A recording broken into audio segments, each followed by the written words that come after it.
You ask Tiger to solve. This deals with linear equations with one unknown.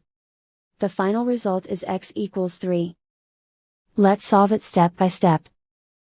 Group all constants on the right side of the equation. Add 7 to both sides. Simplify the arithmetic.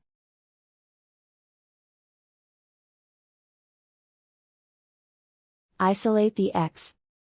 Divide both sides by 4. Simplify the fraction. Find the greatest common factor of the numerator and denominator.